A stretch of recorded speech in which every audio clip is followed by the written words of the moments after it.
हम धीरज सर फिर से आपका स्वागत करते हैं। आइए आज वर्णमाला का मैराथन वीडियो लेकर आए हैं। एक ही वीडियो में पूरी वर्णमाला आपको समाप्त कर देंगे। आइए देखा जाए पहले वर्ण क्या होते हैं। वर्ण क्या होते हैं? वर्ण जो होते हैं यह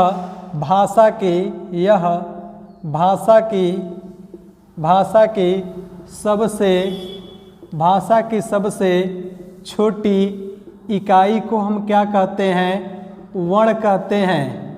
भाषा की सबसे छोटी इकाई वर्ण है। यानी सबसे पहले क्या आया था? ध्वनि। ध्वनि से क्या बना था? वर्ण।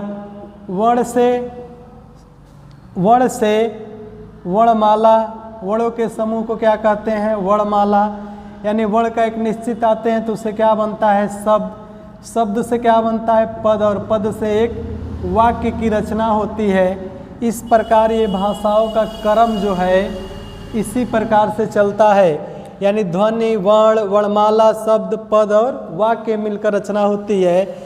सबसे पहले बात जरूरी है कि वर्ण किसे कहते हैं। यह भाषा की सबसे छोटी इकाई क्या है? ध्वनि। ध्वनि के लिखित रूप को क्या कहते हैं? वर्ण। तो यह भी हम कह सकते हैं ध्वनि के लिखित रूप को क्या कहते हैं बाबू? वर्ण कहते हैं। अच्छा, वर्ण को अक्षर भी कहते हैं। वर्ण को अक्षर कहते हैं। यह भी जान लीजिए कि वर्ण का ही दूसरा नाम क्या है? अक्षर। वर्ण को अक्षर के नाम से जानते हैं। जैसे एक मान लीजिए हमने एक वर्ण लिखा क, तो क किससे मिलकर बना है? क और अ से मिलकर बना है। क एक क्या है? वर्ण है। यह एक व्यंजन और एक स्वर से मिलकर बना हुआ है। अच्छा, एक बात और याद रखिएगा, जब यह व्यंजन और स्वर से मिलकर बना है तो इसकी भी कुछ अलग पहचान है। जैसे यहाँ लिख दे ची, तो च और छोटी ई से मिलकर बना है। च क्या है? च एक व्यंजन है और ई क्या है? एक स्वर है। इन दोनों को मिला के क्या हुआ है? वर्ण की रचना होती है। अच्छा, एक बात यहीं लिखे ई, तो ई को क्या ई धन अ में तोड़ सकते हैं? तो बाबू आपका जवाब आएगा बिल्कुल नहीं। ई क्या है? एक स्वतंत्र है। स्वतंत्र होते हैं। ई एक स्वर है, इसलिए ई को इस प्रकार अ में व्यवस्थित नहीं कर सकते हैं। तो ई जब स्वर है तो वर्ण के दो भेद हुए। वर्ण के दो भेद होते हैं, स्वर और व्यंजन। आइए आज चर्चा करते हैं फिर से आपको हम स्वर के बारे में। होते हैं स्वर। स्वर क्या होते हैं? स्वर जो होते हैं, स्वर स्वतंत्र रूप से बोले जाते हैं। इन्हें किसी वर्ण की सहायता की जरूरत नहीं होती है। यानी ऐसे वर्ण जो स्वतंत्र रूप से बोले जाते हैं उन्हें क्या कहते हैं? स्वर। अ, आ, छोटी ई, बड़ी ई, छोटा ऊ, बड़ा ऊ, री, ए, ओ, औ, अंग, अह। अतः हम कह सकते हैं ये दोनों को अयोगवाह के नाम से जानते हैं। अयोगवाह का मतलब ये होता है कि यह किसी के साथ जुड़ नहीं सकते हैं। अ का मतलब नहीं, योग का मतलब जुड़ना, वाह का मतलब वहन करना। यानी ऐसे स्वर जो किसी के साथ जुड़कर वहन नहीं कर सकते, इन्हें हम क्या कहते हैं? अयोगवाह के नाम से जानते हैं। अयोगवाह की संख्या कितनी होती है? दो। एक का नाम है अनुस्वार, और दूसरे का नाम क्या है? विसर्ग। जो विसर्ग है बाबू, यह अह होता है। अह को क्या कहते हैं? विसर्ग। जैसे लिख दे क्या? दुख। दुख के ऊपर शिरोरेखा नहीं होगी, लिख देंगे क्या? प्रातः काल, या लिख दे उषा काल। ठीक, तो विसर्ग के ऊपर शिरोरेखा। अनुस्वार ऐसे होते हैं जो सिर्फ नाक के सहारे बोले जाते हैं। जैसे हम लिख दें जंग और तंग, ठीक, उमंग। ये अनुस्वार किसको कहते हैं? अंग को क्या कहते हैं, अनुस्वार के नाम से जानते हैं, जंग तंग उमंग। आइए फिर चर्चा करते हैं स्वरों के बारे में। पहला प्रश्न बनता है, हिंदी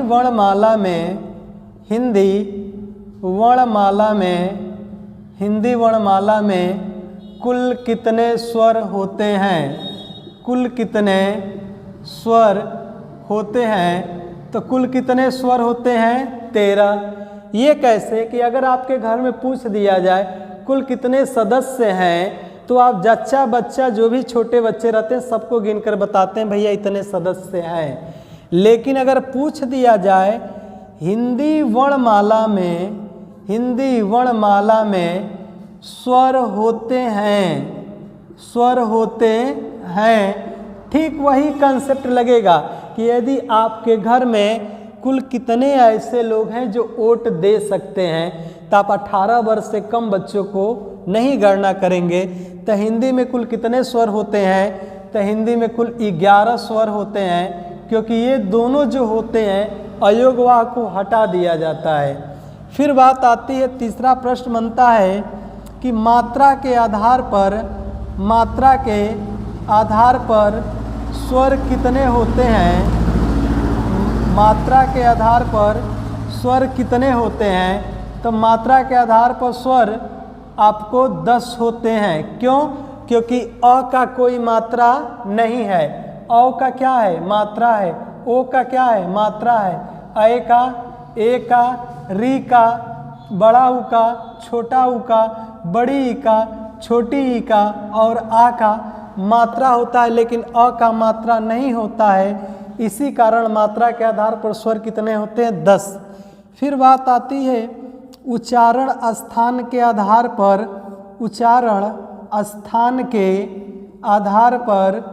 स्वर कितने होते हैं? उच्चारण स्थान के आधार पर स्वर आपको 10 होते हैं, क्योंकि हिंदी में री का कोई उचित या रियल या हकीकत में स्थान नहीं है। री का वर्ण संस्कृत में मिलता है, इसलिए उच्चारण स्थान के आधार पर स्वर का विभाजन 10 प्रकार से किया गया है। फिर बात आती है कि मात्रा के आधार पर स्वर कितने प्रकार के होते हैं? मात्रा के आधार पर स्वर जो होते हैं हिंदी में ये 2 प्रकार के होते हैं, ह्रस्व स्वर और दूसरे का नाम क्या है? दीर्घ स्वर। इसी ह्रस्व स्वर को बाबू एक मात्रिक स्वर के नाम से जानते हैं, या ऐसे स्वर जो 1 सेकंड में बोले जाते हैं, इसी को लघु स्वर भी कहते हैं। इसकी संख्या 4 होती है, अ, छोटी ई, छोटा ऊ और री। इन चारों को क्या कहा गया? ह्रस्व स्वर। दीर्घ स्वर को एक मात्रिक स्वर या दीर्घ स्वर को द्विमात्रिक स्वर के नाम से जानते हैं, या ऐसे स्वर जो 2 सेकंड में बोले जाते हैं। इनकी संख्या कितनी होती है? 7। बड़ा आ, बड़ी ई, बड़ा ऊ, ए, ओ और औ। ये गिनेंगे तो इनकी संख्या कितनी आएगी? 7। इसलिए दीर्घ स्वरों की संख्या 7। एक अलग से स्वर आपको देखने को मिलता है, प्लूट स्वर। अच्छा, इसको त्रैमात्रिक भी स्वर कहते हैं। इसका सर्वाधिक प्रयोग आपको नाटक में देखने को मिलता है, इसलिए इस प्लूट स्वर का दूसरा नाम है त्रैमात्रिक स्वर, जिससे बोला जाता है क्या? ओम। एक लंबे समय तक जो ध्वनियाँ निकाली जाती हैं इन्हें प्लूट स्वर के नाम से जानते हैं। इसकी संख्या निर्धारित नहीं है। आप नाटक में देखते हैं किसी का नाम हो गया मोहन, तो बगल से पुकारेगा मोहनवा रे, यानी जो लंबे समय तक ध्वनियाँ खींची जाती है उसे क्या कहते हैं? प्लूट स्वर। ये जो विभाजन किया गया ये मात्रा के आधार पर विभाजन किया गया। फिर आगे हम आइए दोस्तों चर्चा करते हैं ओष्ठ के आधार पर स्वर का विभाजन। ओष्ठ के आधार पर स्वर का विभाजन। ओष्ठ के आधार पर जो स्वर का विभाजन किया गया यह 2 प्रकार से किया गया। एक को कहा जाता है वृत्ताकार स्वर और दूसरे को कहा जाता है वृत्ताकार स्वर। इसी वृत्ताकार स्वर का दूसरा नाम क्या है? गोलाकार स्वर। ऐसे स्वर जिनको बोलने पर ओष्ठ की आकृति क्या हो जाए? गोलाकार हो जाए या वृत्ताकार हो जाए। इसकी संख्या 4 है और इसकी संख्या 4 होती है। छोटा ऊ, बड़ा ऊ, ओ और औ। इनकी संख्या कितनी होती है बाबू? 4 होती है। इन्हें वृत्ताकार या गोलाकार स्वर के नाम से जानते हैं। अवृत्ताकार या इसी का दूसरा नाम क्या है?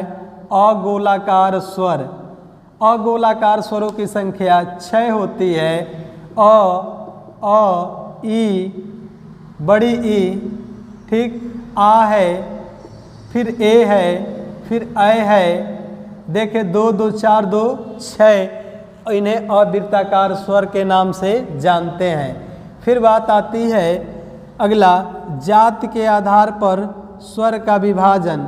जात के आधार पर जो स्वर बनाए गए हैं वो केवल और केवल इनका विभाजन किया गया 2 प्रकार से, जिन्हें एक को बोलते हैं सजाती स्वर, यानी ऐसे स्वर जो एक ही प्रकार के स्वरों से मिलकर बने।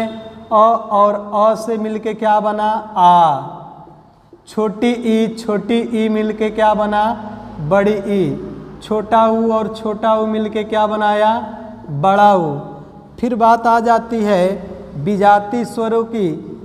अच्छा, विजाती स्वर अ के साथ छोटी ई मिलाएं तो क्या बना? ए। अ के साथ अगर ए मिलाएं तो क्या बना? ऐ। अ के साथ छोटा ऊ मिलाएं तो क्या बना?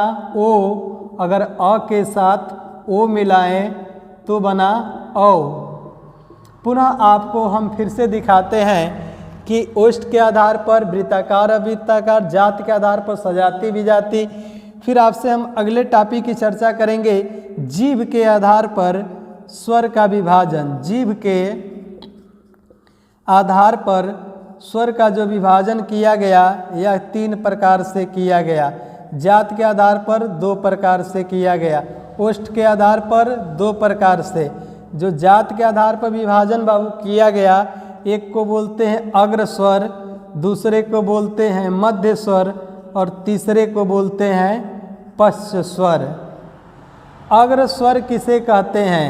जो जीभ के अगले हिस्से से बोले जाने वाले स्वर हैं उन्हें क्या कहते हैं? अग्र स्वर।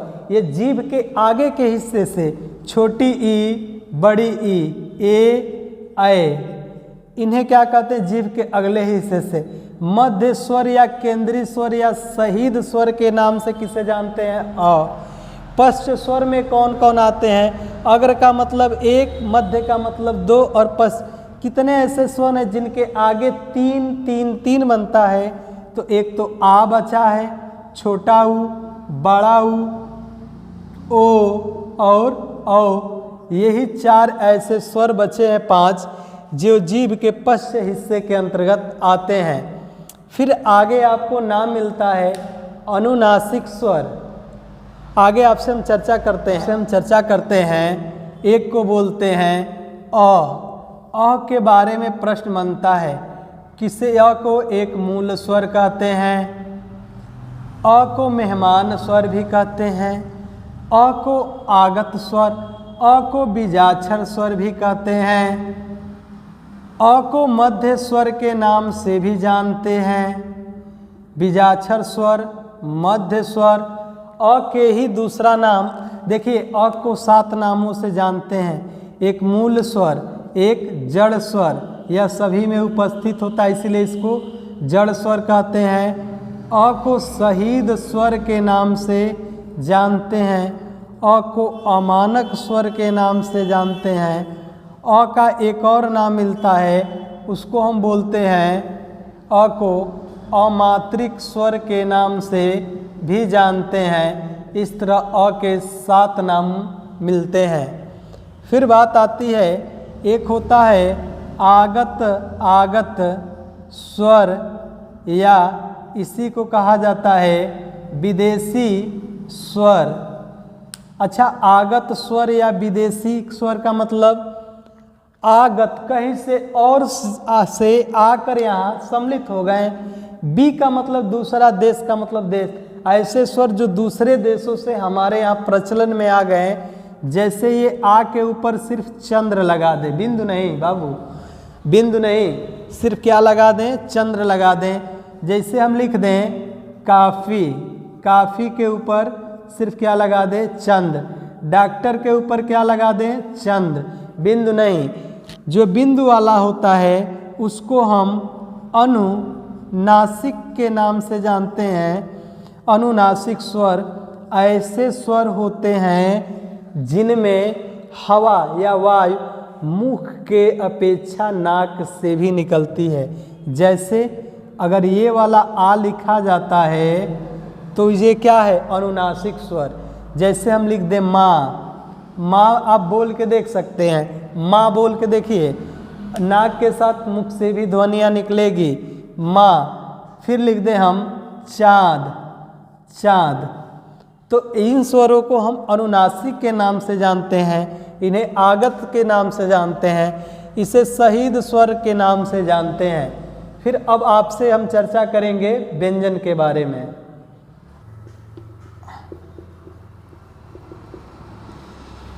आइए बाबू देखते हैं व्यंजन किसे कहते हैं। जो व्यंजन होते हैं यह स्वर पर क्या होते हैं, आश्रित होते हैं। स्वर किसी पर आश्रित नहीं होते हैं, यानी ऐसे वर्ण जो किसी के सहारे बोले या उच्चरित किए जाते हैं इन्हें हम व्यंजन कहते हैं। व्यंजन जो होते हैं यह 3 प्रकार के होते हैं। पहले का क्या नाम है, स्पर्श व्यंजन, और दूसरे का क्या नाम है, अंतस्थ व्यंजन, और तीसरे का क्या नाम है, ऊष्म व्यंजन।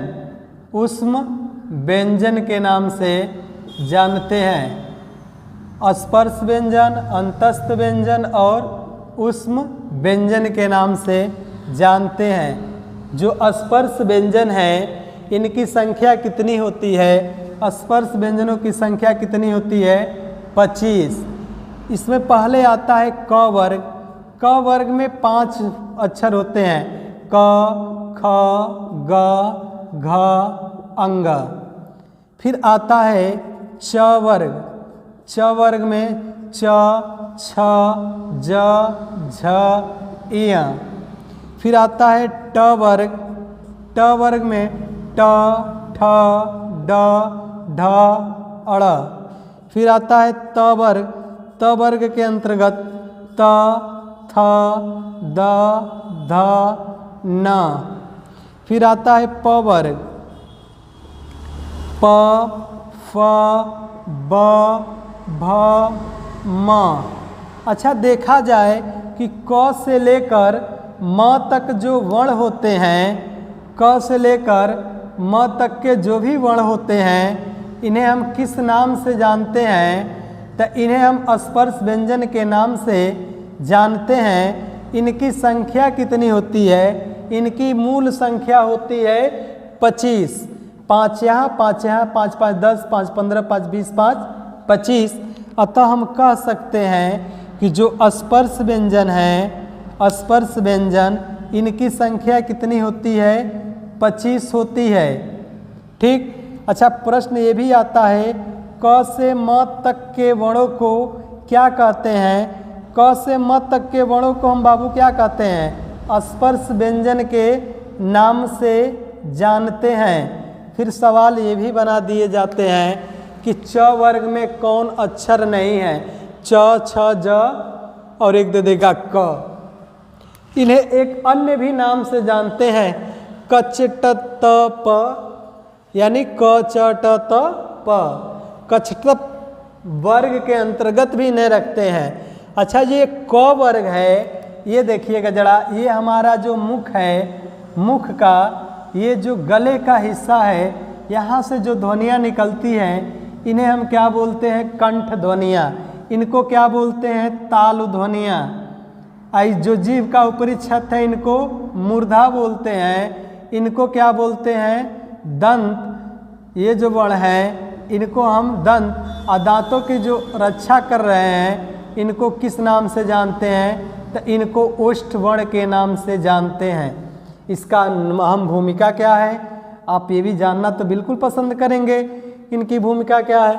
तो ये जो क वर्ग है इनका उच्चारण स्थान कंठ होता है। यहाँ जरा स्पर्श करके आप देखिए क ख ग घ अंग, यानी कि ये वर्ण क्या हो रहा है, हमारे कंठ को स्पर्श करके निकल रहे हैं।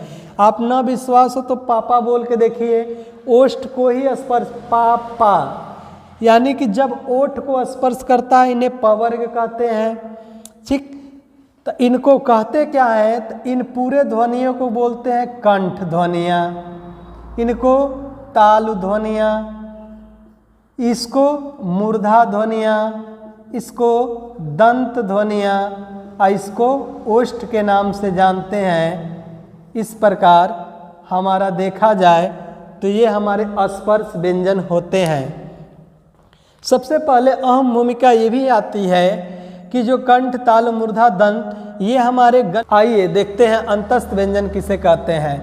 अंतस्थ व्यंजन के अंतर्गत 4 वर्ण आते हैं, य व र ल। य और व का एक दूसरा नाम और भी है, इसे हम अर्ध स्वर के नाम से जानते हैं। र को क्या कहते हैं, प्रकंपित, प्रकंपित वर्ण या लुंठित वर्ण के नाम से जानते हैं। ल को पार्श्विक वर्ण भी कहते हैं। ल का दूसरा नाम क्या है, पार्श्विक वर्ण। अच्छा, इनकी संख्या कितनी होती है, 4। इन्हें अंतस्थ क्यों कहा गया कि ये जो वर्ण होते हैं ये हमारे न कंठ ताल मूर्धा दंत को स्पर्श करके नहीं आते हैं, इन्हें अंतस्थ वर्ण कहते हैं। ऊष्म व्यंजन ऐसे वर्ण जिनको बोलने पर घर्षण अधिक होता है, जैसे इसमें आते हैं कौन, स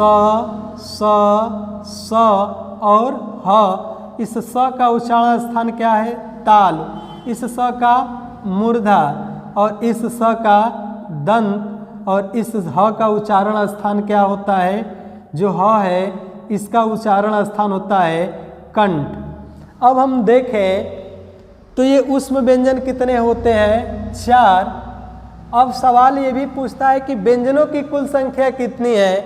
केंद्रीय हिंदी निर्देशालय जो दिल्ली में स्पष्ट है, केंद्रीय हिंदी निर्देशालय जिसका गठन 1960 में नई दिल्ली में किया गया, वह भी बताता है व्यंजनों की मूल संख्या 25, 4, 29 और 4 33।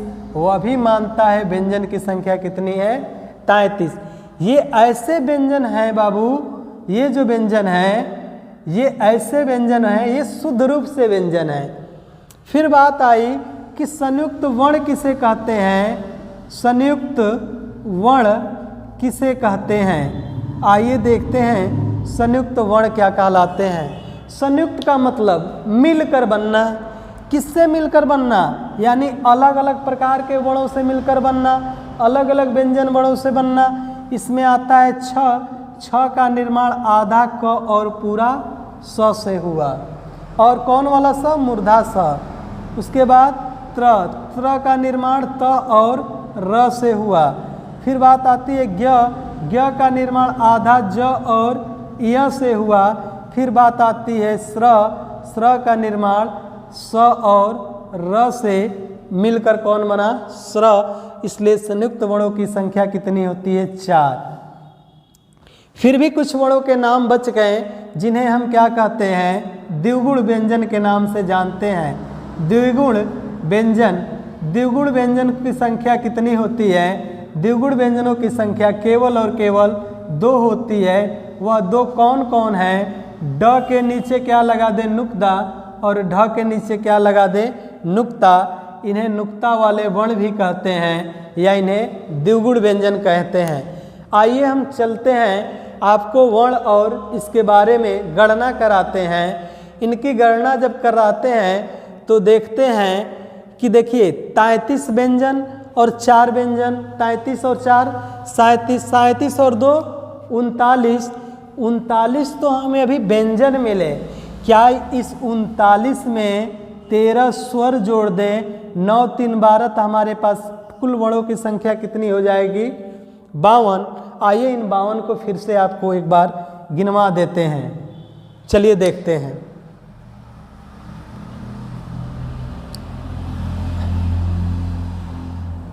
स्पर्श व्यंजनों की संख्या भैया कितनी है? स्पर्श व्यंजन 25, अंतस्थ व्यंजन 4, उष्म व्यंजन 4, संयुक्त व्यंजन 4, अर्धस्वर को य और व को जानते, द्विगुण व्यंजन 2, स्वर कितने? कुल स्वर 13। इनको अगर काउंट करके देखा गया स्थान पर, उच्चारण स्थान पर जो व्यंजन का विभाजन या दो प्रकार से किया गया, ये कौन कौन से दो प्रकार हैं? पहले का नाम क्या है?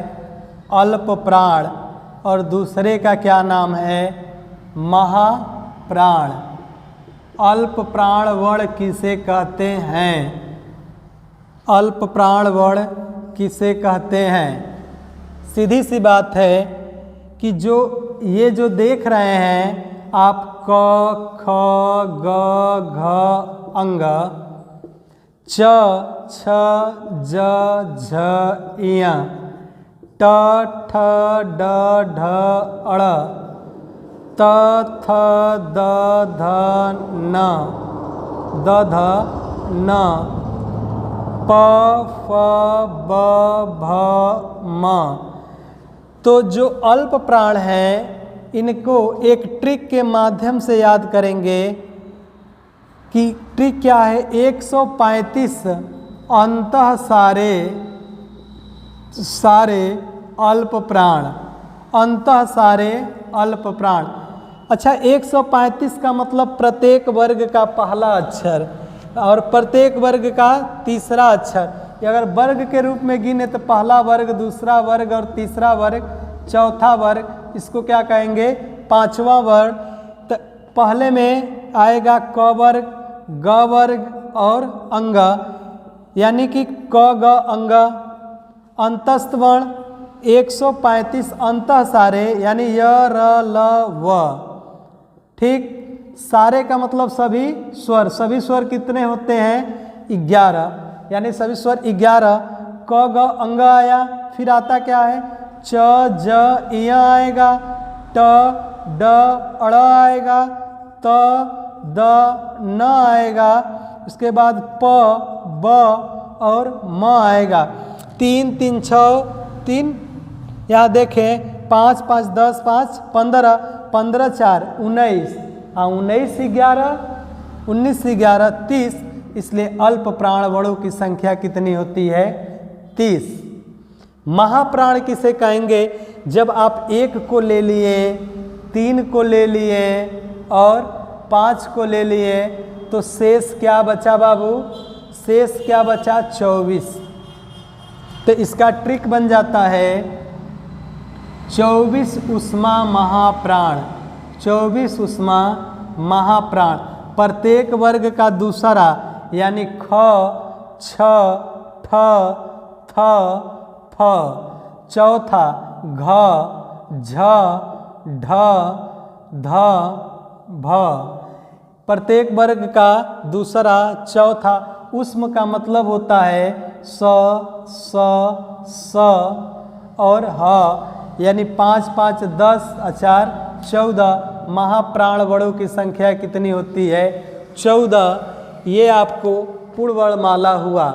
अभी उच्चार लीजिएगा स्वरों का उच्चारण स्थान। स्वरों का उच्चारण स्थान, जो स्वर हैं इनका भी उच्चारण स्थान होता है।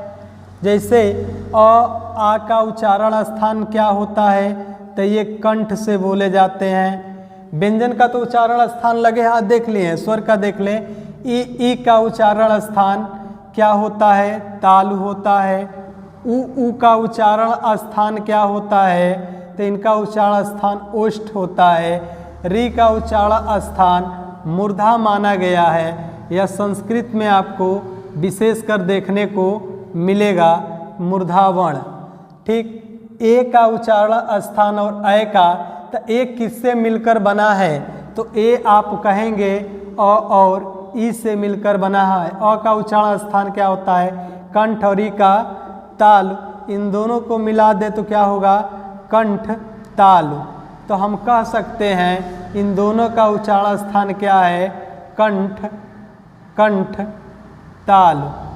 कंठ तालु से बोले जाने वाले वर्ण हैं। फिर बचते हैं ओ और औ किससे मिलकर बना है, तो आप ओ का निर्माण देखेंगे, अ के साथ छोटा ऊ मिला, अ का उच्चारण स्थान क्या है कंठ, ओ का उच्चारण स्थान क्या है, ऊ का जो उच्चारण स्थान है ओष्ठ, इन दोनों को मिलाते हैं तो क्या बनता है कंठोष्ठ, इसलिए इनको बोलते हैं कंठोष्ठ वर्ण के नाम से जानते हैं। ये रहा स्वर और इनके उच्चारण स्थान। ठीक, अन्य भी कई सूत्र के माध्यम से भी इनका उच्चारण स्थान ज्ञात